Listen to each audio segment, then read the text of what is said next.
Welcome to McPlum, simple solutions served daily. In this video, I will explain how to make bagel bites. We'll start by preparing a simple dough, then shape it into small, bite-sized bagels. Next, we'll add classic pizza toppings like sauce and cheese, along with any other favorites you might have. Finally, we'll bake them to golden perfection, ensuring a warm, cheesy snack that's ready to enjoy in just a few easy steps. Let's get started. To begin, we'll make our simple bagel dough. Combine 2 cups of all-purpose flour, 3 teaspoons of baking powder, and 1/2 teaspoon of salt in a bowl. Then, stir in about 1 3/4 cups of plain Greek yogurt until a soft dough forms.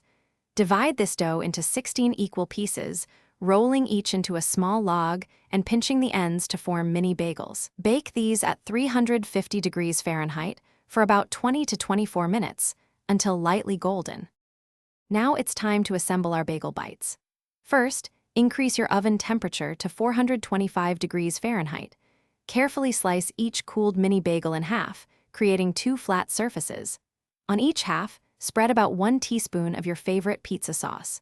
Then, generously sprinkle 1 tablespoon of shredded mozzarella cheese over the sauce. You can also add finely diced pepperoni or other small toppings at this stage. Place your assembled bagel bites on a parchment-lined baking sheet. Bake them in the preheated oven at 425 degrees Fahrenheit for 8 to 10 minutes, or until the cheese is perfectly melted and bubbly. Once baked, let them cool for a few minutes to avoid burning your mouth. These homemade bagel bites are fantastic as a quick snack or appetizer. Feel free to customize them with various cheeses or your favorite finely chopped vegetables for endless delicious possibilities.